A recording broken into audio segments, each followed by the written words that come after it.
Բարերեկո, եթերում զինուժն է, մենք ամփոփում ենք շաբաթը։ Առաջարկվող բանակային թեմաների մասին նախամարոտ։ Հանրապետության զորավարժաններում շարունակվում է հրաձգությունը, ուսումնական փուլի եզրափակիչ ակորդը մարտական կրակով։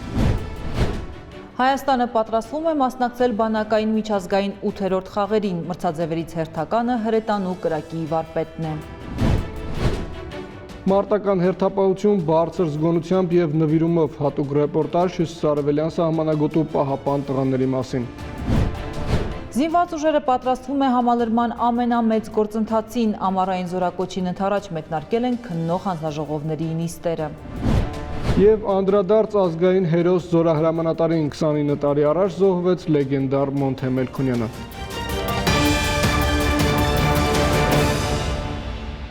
Ինչպես հանրապետության բոլոր ուսումնական հաստատություններում, զինված ուժերում նույնպես ավարտվում է ուսումնական փուլը։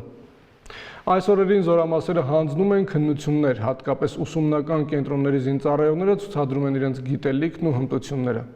Այս քննությունների արդյունքով էլ ուսումնական զորամասերի ժամկետայինները կտեղափոխվեն արդեն հիմնական զորամասեր որպես ջոկի հրամանատարներ, մարտական դիրքերի ավագներ, ստանալով սերժանտի զինվորական կոչում։ Ներսես Իվանյանն է հետևել մեր կրտսեր հրամանատարների պատրաստության ընթացքին։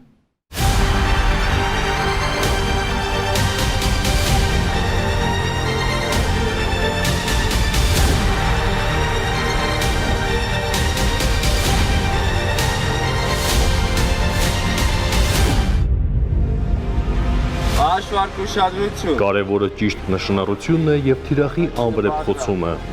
Այս շաբաթ զինված ուժերի հրթիռահրետանային զորամասերից մեկի ճամբարային հավաքի շրջանակում անցկացվեց կրակային զորավարություն։ Տղաները անվարան էին ու անվրեպ, թիրախներն էլ խոցվում էին մեկը մյուսի հետևից։ Մարտկոցի կազմով անցկացված զորավարության նպատակն էր ամրապնդել ձեռք բերված գիտելիքները, ընդհանուր գնահատական տալ ստորաբաժանման մարտական պատրաստությանը։ Առաջի կրակոցը ամենաոգևորիչ պահն է, որ դու հասկանում ես քո զենքի ինչի համար է, ու քո զենքով ինչ լուրջ նշանակետ կարաս խոցես, ինչ լուրջ գործ կարաս անես։ Զորավարությանը մասնակից տղաների շարքում քիչ չեն նաև պատերազմին մասնակից զինվորները, որոնք միաբերան ընդգծում են։ Միայն այսպես ու նման վարժանքների արդյունքում է թրծվում ու ձևավորվում հրետանուն լիարժեք տիրապետող հրետանավորը։ Դրա համար այս կրակայինները ինչքան հնարավոր է շատ որ լինեն, դա հրետանավորների համար ավելի ճիշտ է, որովհետև միջև գործնական չի տենում, այդ ոգևորությունը իր մեջ չի արթնանում։ Պետք է տեսնես, որ նոր սովորես։ Դե օրինակ լիքը բաներ կա, որ հիմա այստեղ նմանացնում են կռվին, օրինակի համար հիմա այստեղ կրակելուց հետո կարող է պայթյուններ լինի, կրակային դիրքի ռմբակոծումներ, սարքած էլի։ Զուտ ամեն ինչը նմանակեցնում են նրան, որ մեր վրա այդ պահին կրակում են ու շուտ կրակային դիրքը թողնել անենք նույն կռվի պահն է էլի լինում։ Շարունակելով խոսքը Կարապետը խոստովանում է, մինչև պատերազմը լիովին չէր գիտակցում բանակի ու ժամկետային զինծառայության նշանակությունը հայրենիքի պաշտպանության գործում։ Ամենը կտրուկ ու անշրջադարձ փոխվեց պատերազմի առաջին իսկ օրը։ Երկու ամսվա ծառայող էի մոտավոր, երբ կռիվը սկսավ, այդ ժամանակ հասկանում ես էլի, որ եկել ես պատրաստվելու քո հայրենիքը պաշտպանելու համար։ Ու ռեալ տեսնելով պատկերացնում ես էլի ամեն ինչ արդեն որ իզուր չի քո 2 տարին որ գալիս տեղ ծառայում ես, այդ ամեն ինչը իզուր չի։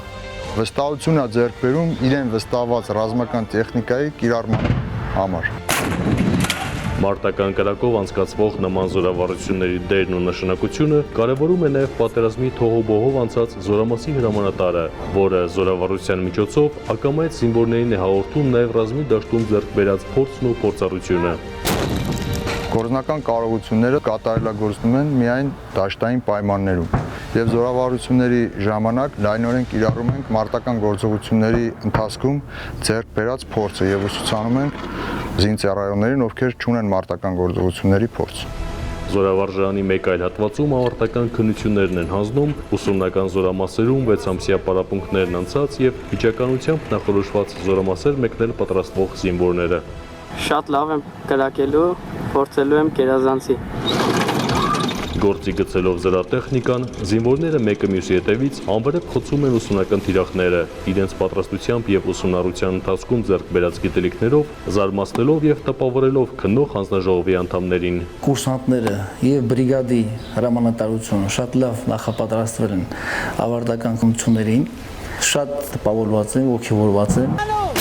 Ինչ վերաբերում է թե զորավարժանքին եւ թե ավարտական քննություններին մասնակից զինվորներին, ապա նրանք միակամ շեշտում են, հայրենիքի հանդեպ սերն ու այն պաշտպանելու պատրաստակամությունը չեն սահմանափակվում ժամկետային ծառայության 2 տարիներով։ Հայրենիքի զինվոր է առհավետ։ Որովհետև տեսելու պատկերացնում եմ այդ ամենը, հիմա երբ տեսել եմ ու հասկանում եմ այդ բանը ինչա կատարվում մեր սահմաններում, մեր դիրքերում, ինձ թվում է ցանկացած հայ տղա այդ ժամանակ պետք է կայանի իր հայրենիքի սահմաններում իր ընկերների կողքին։ Ներսե Սիվանյան, Վոլոդիա Տերաստղածատրյան, Սիփան Գյուլումյան, Զինուշ։ Հայկական բանակն իր ամենօրյա վարժանքներին զուգահեռ վերջին շաբաթներին ակտիվորեն պատրաստվում է ամենամյա միջազգային բանակային խաղերին։ Օգոստոսին մեկնարկող ռազմախաղերը բացառիկ են մասնակից պետությունների, թիմերի, զորատեսակների, զինտեխնիկայի քանակով, մարտական հրաձգության ծավալով։ Եվ Հայաստանն այս խաղերում ոչ միայն մասնակից է, այլ նաև հյուրընկալող երկիր։ Մրցաձևերից մեկը կոչվում է հրետանու կրակի վարպետ եւ մասնակից թիմերը պետք է կարողանան հաղթահարել արգելագոտիները զրահափոխադրիչով եւ խոցեն թիրախները տարբեր դրամաչափի զինատեսակներից։ Մեր զինված ուժերի թիմը մինչև մրցույթի անցկացման վայր մեկնելն ամեն օր կատարում է առաջադրանքն ու ձգտում հայրենիք վերադառնալ լավագույն արդյունքով։ Մեկնարկը տրված է, զրահամեքենան սկսում է բարդ արգելագոտիների հաղթահարումը։ Սա առաջին դրվագն է, շարունակությունն ականապատ ճանապարհով է։ Մեխանիկ վարորդն է պատասխանատու երթուղին անվտանգ ու ճշգրիտ անցնելու եւ անձնակազմին մարտական հրաձգության գոտի հասցնելու համար։ Նախանշված առաջին կետում տեխնիկան կանգ է առնում, գտնում թիրախն ու գնդացրով խոցում նշանակետը։ Վարկանների ընթացքում հաղթահարելով այս արգելագոտին զրահափոխադրիչը շտապում է ականանետային կրակի արձակման շրջան։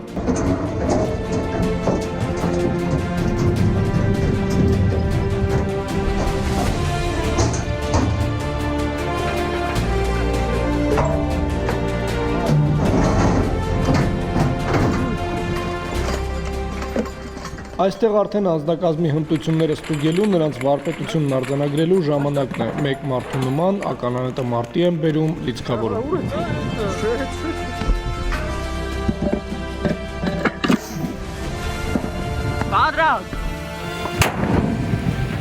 Թիրախները հեռվում, շրջանակների տեսքով են նշմարվում։ Տղաների առաքելությունն է ճշգրիտ հաշվարկով ականն իջեցնել անմիջապես թիրախի կենտրոն։ Լիցքավորել։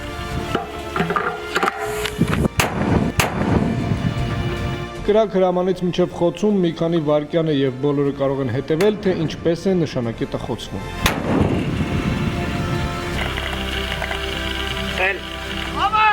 Առաջադրանքը շարունակվում է։ Հիմա կարևոր է տեխնիկան նույն արագությամբ հասցնել զրահամեքենա եւ առաջ շարժվել։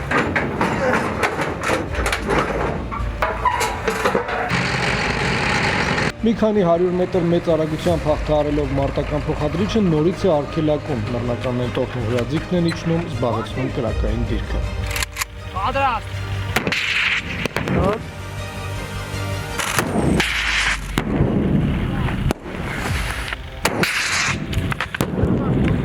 Ավելի դիպուկ հնարավոր չէր, ժամկետային զինվորներն առաջին կրակով են ոչնչացնում նշանակետերը, սա գերազանց արդյունք է։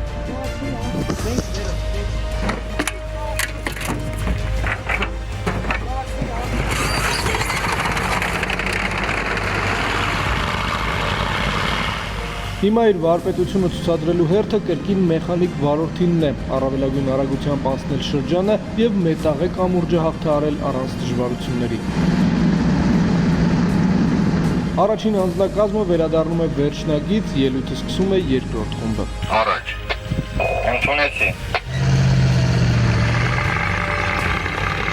Բոլորը երկամյա ծառայության գրեթե կեսին հասած զինվորներ են, հրետանավորներ, որոնց ընտրել են առաջիկայում կայանալիք միջազգային մրցույթում ելույթ ունենալու համար։ Այս երթուղին անցնում են բոլոր խմբերը, 2 հիմնականը եւ 1 պահեստայինը, որպեսզի մրցույթի անցկացման վայրում առաջատար դիրքեր զբաղեցնելուն լիարժեք պատրաստ լինեն։ Հաշվարկը նորմալ ցելերը խփել այսօր։ Նորմալ էլի, այս ժամանակի առումով տեղն ենք աշխատել տեղ։ Բոլոր արգելագոտիների կողքին անմիջական հրամանատարներն են կանգնած, ուշադրությամբ հետևում եւ արձանագրում են յուրաքանչյուրի մասնակցությունը առաջադրանքը կատարելիս։ Մարտկոցի մեջ կա կոլեկտիվ, մի ընտանիքի համար բոլորս մի նպատակ ենք հետապնդում այս պահին, գնանք Ղազախստան ու պատվով հետ գանք։ Այս նույն վարժանքներն իրականացվում են նաև գիշերային ժամերին, սա էլ մրցաշարի պահանջն է։ Հայկական թիմը նույնպես մարզումների մի մասն անցկացնում է գիշերային պայմաններում, արդյունքները գոհացուցիչ են։ Թե կարգապահության առումով ունենք բարձր կարգապահություն, թե մասնագիտական ունակությունները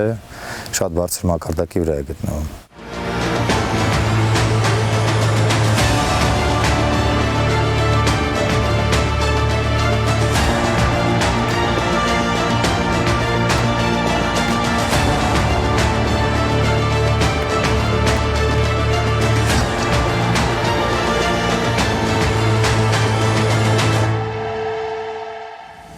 Երթուղին իրականից գրեթե չի տարբերվում։ Սա հայկական օրինակն է, իրականը Ղազախստանի զորավարժանում է, որտեղ կհավաքվեն հրետանու կրակի վարպետ մրցաձևին մասնակցող թիմերը, այնտեղ էլ կորոշեն հաղթողները։ Ամեն օր պարապմունքներից թե առաջ թե հետո տեխնիկան ամբողջությամբ սպասարկվում է, բերմալրի մարտական պատրաստության վիճակի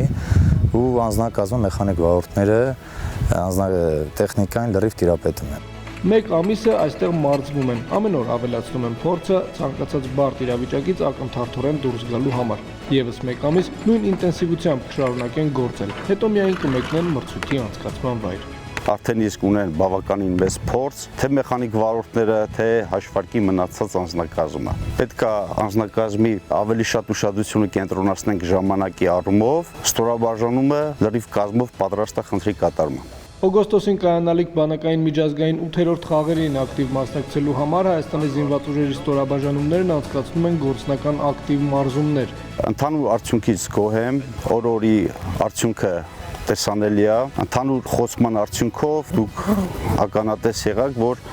100%-անոց արդյունք ենք ապահովում։ Օգոստոսին կայանալիք բանակային միջազգային 8-րդ խաղերին ակտիվ մասնակցելու համար Հայաստանի զինված ուժերի ստորաբաժանումներն անցկացնում են գործնական ամենօրյա մարզումներ։ Նպատակն ամփոփող է՝ հասնել առավելության ու Հայաստան վերադառնալ լավագույն ցուցանիշներով։ Դավիթ Դավթյան, Վոլոդիա Տեր-Աստվածատրյան, Սիփան Գյուլումյան, Զինուշ։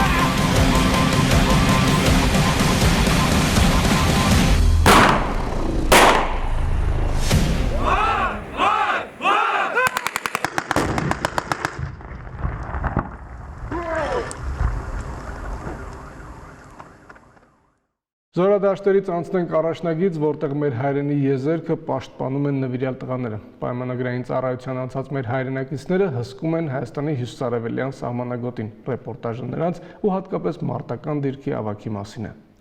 Հենակետի պատասխանատուն այլընտրանքային ծառայությամբ մեր սպայական շարքերը համալրած տղաներից մեկն է, որը գերազանց է կատարում իր առաքելությունը։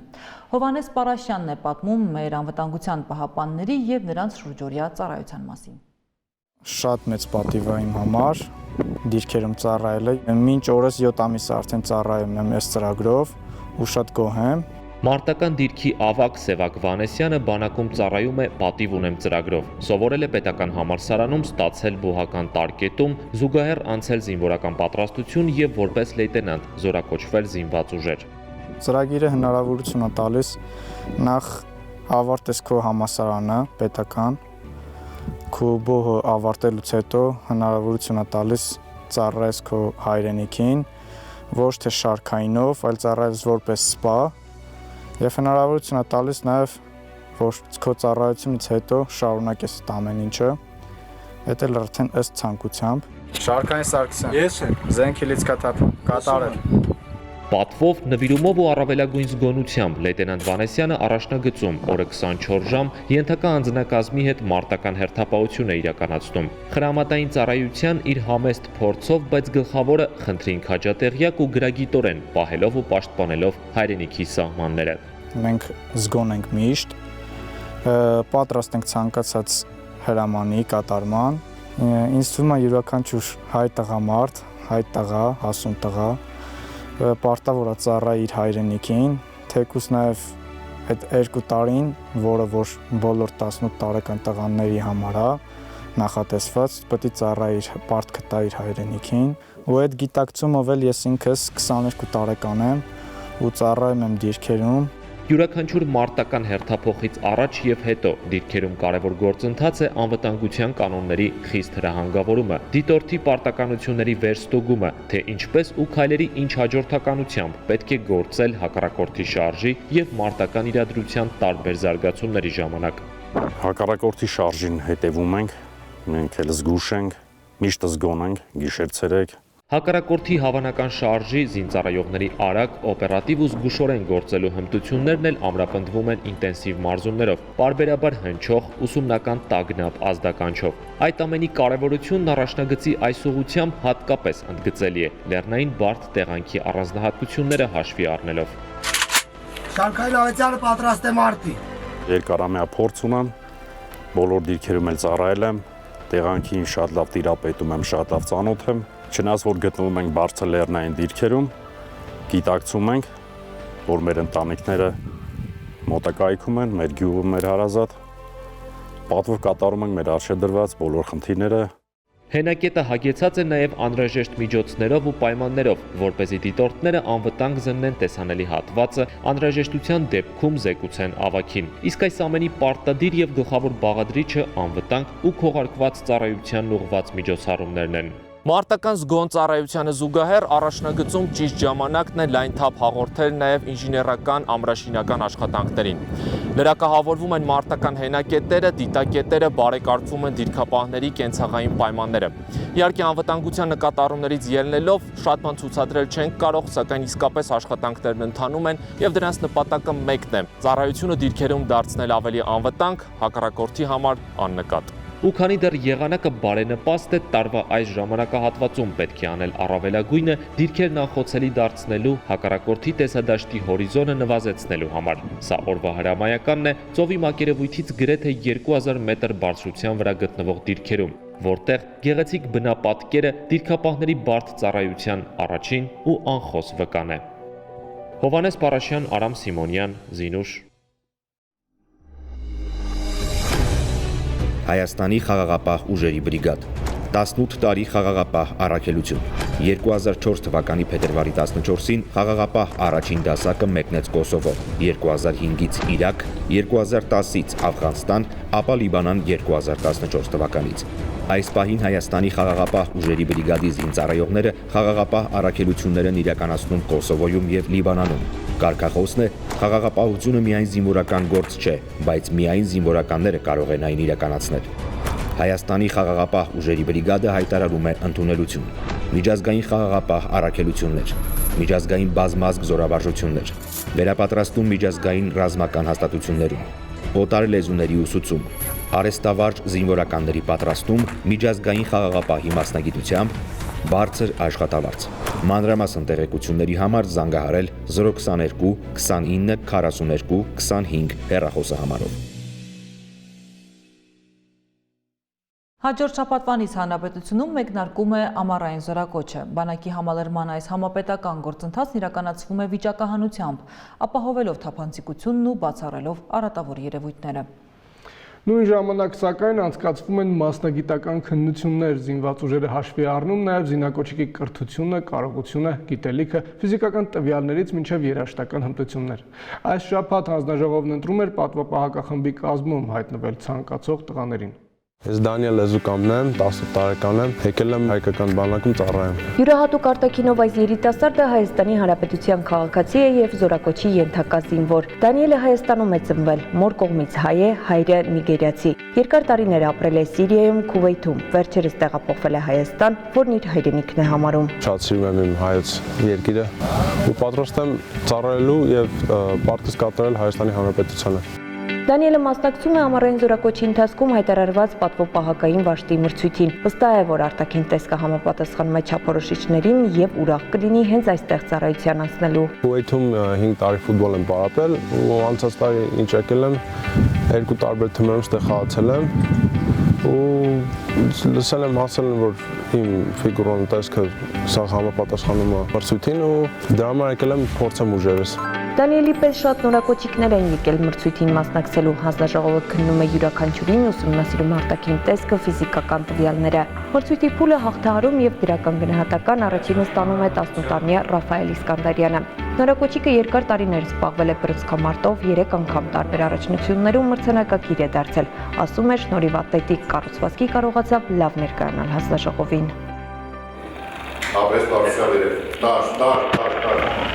Տպավորություններս լավն են, ճիշտ է, մի քիչ լարված էի,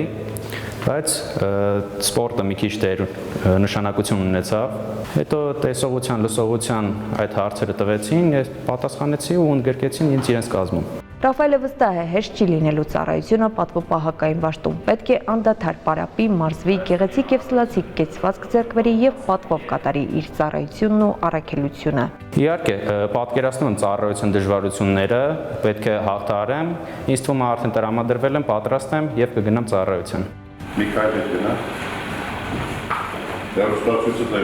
Մրցույթը հաղթահարելու գլխավոր պայմանը նորակոչիկի հասակն ու արտաքին տեսքն է։ Ստուգվում են նաև տեսողությունը եւ լսողությունը։ Տղաները պետք է լինեն ֆիզիկապես առողջ, ամրակազմ ու բարետես։ Չափորոշիչները որոշված են Պաշտպանության նախարարի ժամանով,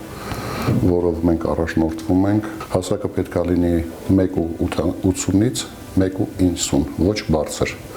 ոչ ցածր։ Համաչափություն մարմնի զարգացման, տեսողության եւ լսողության 6 մետրի հեռավորության վրա չափանիշները, որոնք ստուգվում են այսօր ընտրության ժամանակ։ Մրցույթի մասնակիցները ձգտում են հնարավորինս լավ ներկայանալ հանձնաժողովի անդամներին։ Հստակ գիտեն պատվո-պահակայինների ներկայացուցչական դերն ու առաքելությունը բանակում եւ պաշտոնական արարողակարգերի ընթացքում եւ պատրաստ են մեծ ջանքեր ներդնել, որպեսզի իրենք էլ դառնան այս վաշտի զինվորը։ Ինձ ասացի, որ ֆիզիկապես պիտի ավելի ամրապնդվեմ, որ կարողանամ պատշաճ մասնակցել հավաքներին, որ մեր հայրենիքի դրոշը բարձր միշտ պահենք ու կփորձեմ անեմ այն ինչի իմ ուժերի սահմանում է, իսկ ինչը խանգարի ինձ լավը դառնալու կանեմ, եթե անգամ ուժերի սահմաններից վրա։ Ուրախ եմ, որ հայրենիքիս համար ծառայելու եմ, հայրենիքիս համար պարտքս եմ կատարելու։ Գիտեմ, որ դժվարություններ կլինեն, բայց վստահ եմ, որ դրանք կկատարեմ, կանցնեմ դրանց միջով։ Ուրախ տրամադրությամբ ճանապարհում ենք, ուրախ եմ, որ անցավ այս քննությունը։ Բոլորին մաղթում եմ խաղաղ ծառայություն, փորձանք։ Պատվո-պահակային վաշտում ծառայության անցնելու համար մրցույթը կշարունակվի եւս 1 օր։ Իսկ այն տղաները, որոնք չկարողացան հաղթահարել մրցույթը, չեն հուսալքվում եւ վստահաբար շեշտում են, որ հայրենիքի պաշտպանի առաքելությունը կկատարեն ցանկացած ստորաբաժանումում։ Քննությունին մասնակցելիս բոյս եւ քաշը չհամապատասխանեց իրար եւ չանցա քննությունը, բայց հուսահատ չեմ լինելու, ծառայելու եմ իմ հայոց բանակին։ Բնականաբար պետք է անցնեն համապատասխան պարամետրեր ունեցող զինակոչիկներ, այսպես ասած, անկախ ամեն ինչից ցանկացած զինակոչիկ, կարծում եմ մանավանդ այս ժամանակաշրջանում պատրաստ կլինի ծառայել իր հայրենիքին մեծ սիրով։ Սպորտի հետ պրոբլեմ խնդիր չունես։ Այս ստորաբաժանման բազմամյա հրամանատար գնդապետ Հակոբյանը հպարտությամբ շեշտում է, որ իրենք մշտապես տպավորիչ ելույթներ են ունեցել Հայաստանում եւ արտերկրում։ Այս տարի նույնպես ընտրում են լավագույններին, որոնք պատվով կիրականացնեն վաշտի գործառույթները։ Պատվո-պահակայինները հանդիսանում են մեր երկրի այցեքարտը եւ մինչ այսօր արդեն 30 տարի մենք ներկայացնում ենք մեր երկիրը, մեր զինված ուժերը։ Ծառայության դժվարությունը կայանում է մեդալի երկրորդ կողմի հետ կապված չարչարանքը, տանջանքը, ոնց որ ասում են, դա մենք ենք տեսնում, մենք ենք աշխատում, իսկ մնացածը փայլուն կողմը։ Փայլուն կողմը միշտ փայլուն է պատվո-պահակայինի։ Մրցույթի արդյունքներն ամփոփվելուց հետո նորակոչիկները պետք է մասնակցեն նաև զորակոչային վիճակահանությանը եւ միայն դրանից հետո վերջնական արդյունքներով կորոշվի թե ովքեր կանցնեն ծառայության հայկական բանակի պատվոպահակային վաշտում, դառնալով մեր երկրի այցեքարտը նաև միջազգային ասպարեզում։ Լաուրա Մամյան, Ռուբեն Մնացականյան, Զինուշ։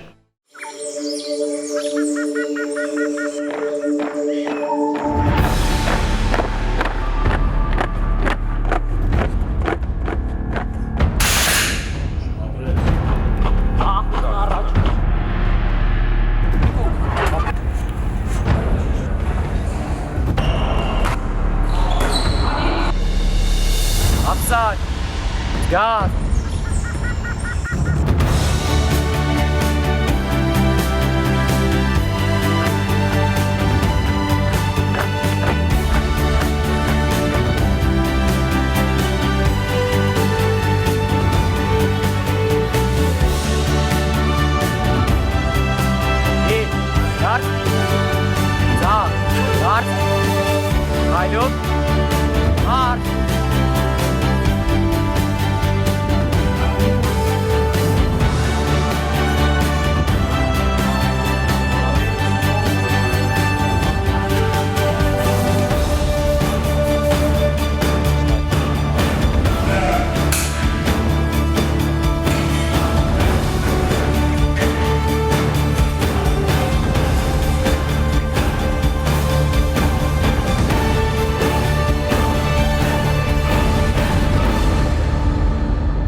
Այժմ մեր բանակի ու մեր երկրի լեգենդար զորահրամանատարի մասին։ Մոնթե Մելքոնյան, հայրենիքի պաշտպան, որը կյանքը զոհեց հանուն Արցախի ու հանուն սերունդների։ Ուղիղ 29 տարի առաջ հունիսի 12-ին զոհվեց Մոնթեն, Արցախի պաշտպանությանը զինվորագրված հայկական Սփյուռքի զավակներից մեկը։ Նա օրինակ էր այն ժամանակ եւ օրինակ է այսօր հողը պաշտպանելու, հայրենիքը ամեն ինչից վեր դասելու եւ հանուն հայրենի հողի անձնվիրաբար պայքարելու։ Ռեպորտաժը Ավոյի մեր անպարտելի զորահրամանատար Մոնթեի մասին է։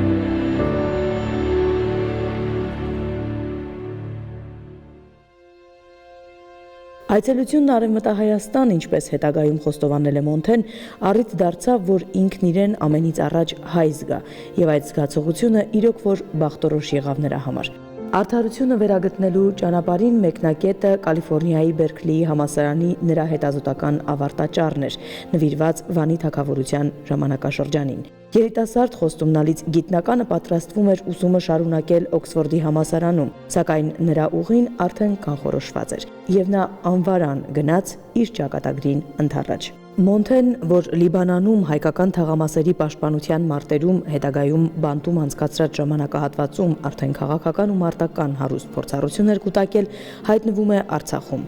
Նորմալ բան է, որ հայկա եւ իր հայրենիքը պաշտպանի, շատ նորմալ բան է։ Իրավունքն է, փոլորին եւ նաեւ բարդականությունն է։ Եվ զարմանալին այն է, որ ավելի շատ հայերը չեն եկած նույնը անելու։ Միայն ադի զարմանալին։ Ոչ թե զարմանալի է, որ մեկը գուկա եւ գնե, այլ զարմանալին այն է, որ մեկը չնե։ Անմիջապես պարզ է դառնում, որ ռազմաճակատում հայտնվել է մեկը, որը քաջ տիրապետում է ռազմական գործողությունների բոլոր նրբություններին։ Մոնթեն քաջ գիտակցում էր, որ պատերազմական գործողությունների ծավալների մեծացումը առաջ է բերում առավել կազմակերպված բանակի անհրաժեշտությունը։ Մեր բայկարը հասած է նոր հանգրվանի, որ այլևս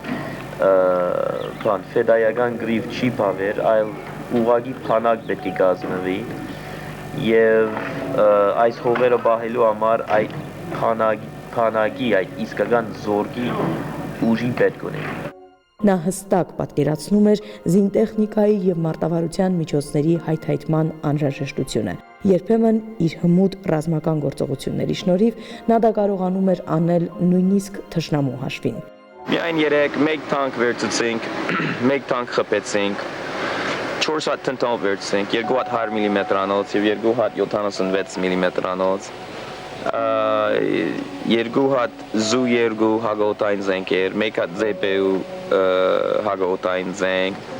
Մոնթեն քաջ գիտակցում էր, որ այս պայքարը միայն Արցախի ժողովրդի պայքարը չէ, սա համայն հայության պայքարն է։ Նա կոչ էր անում աշխարհասփյուռ հայությանը մասնակցել Արցախի պաշտպանությանը ամեն միջոցով։ Բادرած միայն դժվարություն է, բادرած հաջելի բան չէ։ Բերի հասկանան, որ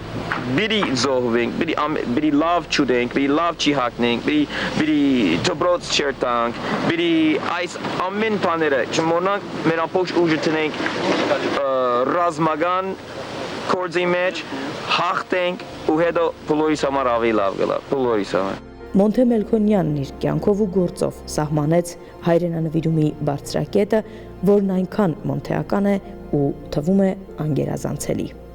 Նայրա Համբարձումյան, Զինուշ։ Այս շաբաթ հայկական բանակի երկու նվիրյալ վետերան գեներալների տարեդարձներ՝ Գուրգեն Դարիբալթայան և Արտյուշա Հարությունյան։ Նրանք վաստակաշատ սպաներ են, որոնց անունները հայտնի են դեռևս խորհրդային բանակից, դեռևս աղվանական պատերազմից։ Գեներալներ Դալիբալթյանը եւ Հարությունյանը Արցախյան գոյապայքարի մեր բանակի կազմավորման զարգացման ակունքներում էին բազմաթիվ բանիմաց զինվորականների հետ։ Հունիսի 5-ը նշանավոր պետական եւ ռազմական գործիչ Հայաստանի զինված ուժերի կայացման առաջամարտիկ գեներալ գնդապետ Գուրգեն Դալիբալթյանի ծննդյան օրն է։ 2015 թվականի սեպտեմբերի 1-ին Գուրգեն Դալիբալթյանը հեռացավ կյանքից իր անջնջելի հետքը թողնելով հայ ժողովրդի նորագույն պատմության էջերում։ 1947-ից 1991 թվականներին ծառայել է ԽՍՀՄ զինված ուժերում։ Հայաստանի համար բախտորոշ ժամանակաշրջանում 1991 թվականին Գուրգեն Դալիբալթյանը հայրենիքի կանչով եկավ Հայաստան եւ զինվորագրվեց Հայաստանի ազգային բանակի կազմավորման բարդ ու դժվարին գործին։ Լինելով փորձառու զինվորական, նա իր խորհուրդներով եւ փորձառությամբ օգնեց նորաստեղծ զինված ուժերի երիտասարդ սպաներին։ Անձամբ ղեկավարեց մի շարք մարտական գործողությունների պլանների մշակման աշխատանքները։ 1992 թվականին Հայաստանի նախագահի հրամանագրով Գուրգեն Դալիբալթյանին շնորհվեց գեներալ լեյտենանտի, իսկ 1996 թվականին գեներալ գնդապետի զինվորական կոչում։ 1993-ից 2006 թվականներին նա զբաղեցրեց նախագահի գլխավոր խորհրդականի, իսկ 2000-ից 2006 թվականներին գլխավոր ռազմական տեսուչի պաշտոնները։ Պարգևատրվել է ԽՍՀՄ բազմաթիվ շքանշաններով։ Գեներալ գնդապետ Գուրգեն Դալիբալթյանը 2021 թվականին հետմահու պարգևատրվել է հայրենիքի իշխանանշանով, արժանանալով Հայաստանի ազգային հերոսի բարձրագույն կոչման։ Հունիսի 8-ը ռազմական գործիչ Արտուշ Հարությունյանի ծննդյան օրն է։ Արտուշ Հարությունյանը կյանքից հեռացավ 2012 թվականի դեկտեմբերի 4-ին, մինչև կյանքի վերջին օրերը ծառայելով երկրին ու պետությանը։ Արտուշ Հարությունյանը 2007 թվականից Պաշտպանության նախարարին առընթեր բարձրագույն սպայական հանձնաժողովի անդամ էր։ 1979-ին նրա հրամանատարությամբ Միջինասիական զինվորական օկրուգի 860-րդ առանձին մոտորաձգային գունդը մուտք է գործում Աֆղանստան եւ հաջողությամբ իրականացնում առաջադրված մարտական խնդիրները։ Արցախյան պատերազմի տարիներին Արտուշ Հարությունյանը հայրենիքի պաշտպանության ճակատում էր։ Իր փորձառությամբ ու գիտելիքներով մեծ պատրաստակամությամբ ու պատասխանատվությամբ նա եւս բանակը կառուցողների շարքերում էր։ 1991 թվականի դեկտեմբերին գեներալ-մայոր Հարությունյանը նշանակվեց Հայաստանի պաշտպանության նախարարի առաջին տեղակալ։ 1992-ից 93 թվականներին ղեկավարեց հայկական զորքերը Մարտակերտի, Հադրութի եւ Հարավարևելյան, Լաչինի Միջանցքի եւ Գորիսի շրջանի օպերատիվ ուղղություններով։ Արտուշ Հարությունյանը երկար տարիներ Հայաստանի Հանրապետության զինվորական կոմիսարն էր։ Արցախի պաշտպանության ժամանակ մարտական առաքելությունների հաջող կատարման եւ դրսեւորած քաջության համար գեներալ-մայոր Արտուշ Հարությունյանը պարգևատրվել է Արցախի Հանրապետության մարտական խաչ 2-րդ աստիճանի իշխանանշանով, ինչպես նաեւ այլ պետական եւ գերատեսչական մեդալներով։ Զավեն Մաթևոսյան, Զինուր։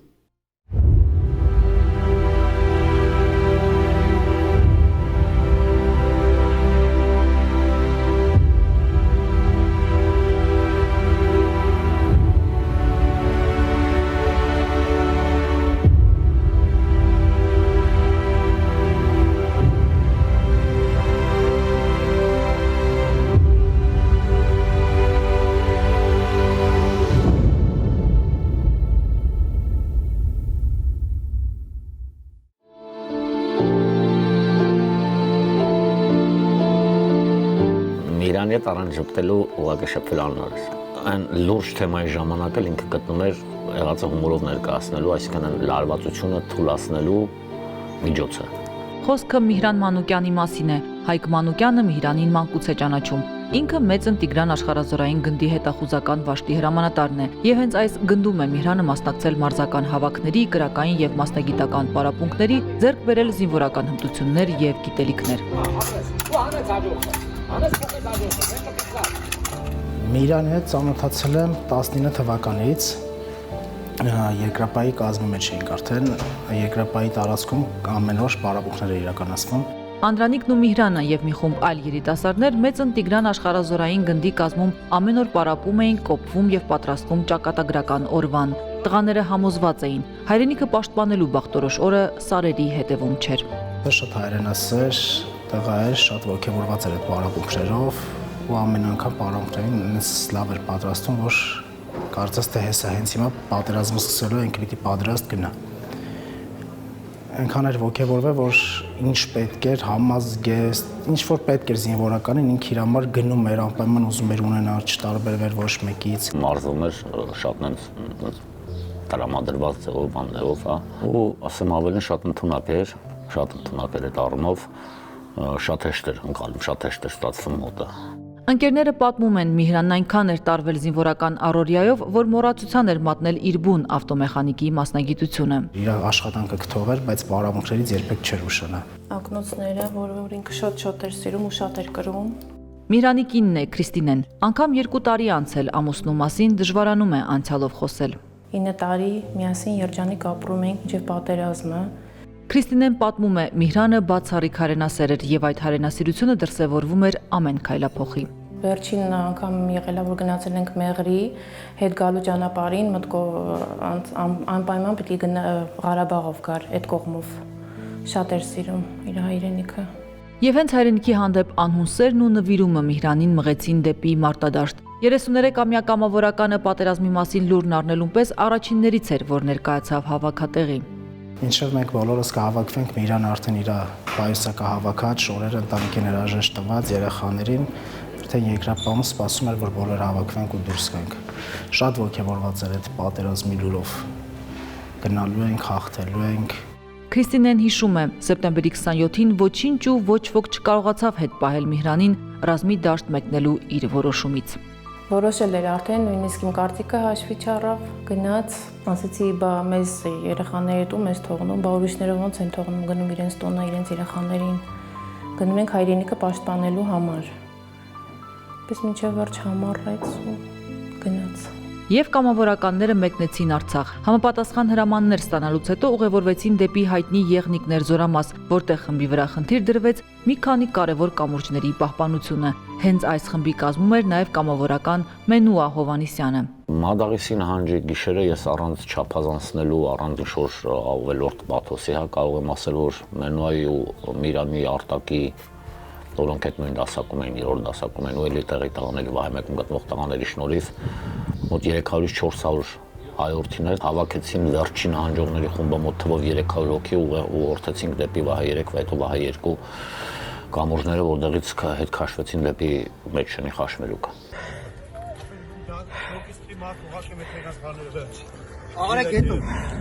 Հետո կանենք այդ ամենը։ Մեծաթիվ ստորաբաժանումը փրկելուց եւ առավել անվտանգ վայր դուրս բերելուց հետո կամավորականների խումբը ստանում է նոր մարտական խնդիր՝ կազմակերպել եւ ձախողել թշնամու գրոհը դեպի Արեգասար։ Մեր խումբը Մենուա Հովանիսյանի գլխավորությամբ խնդիր ուներ անցնել թիկունք եւ Թալիշի ուղությունից եկող նրանց օգնության դեմը փակել ու նոր ենք ասել մեր տեղակայման վայրը, որտեղ պետք է ծուղակ կազմակերպենք, երբ հակառակ ուղությունից հակառակորդի մեծ խումբ, համարյա մի վաշտ եկավ, առաջինը Մենուան էր նկատել հակառակորդին, Մենուան կրակեց եւ միանգամից մարտը սկսվեց, առաջի զոհերը Մենուան ու Միհրանը եղան։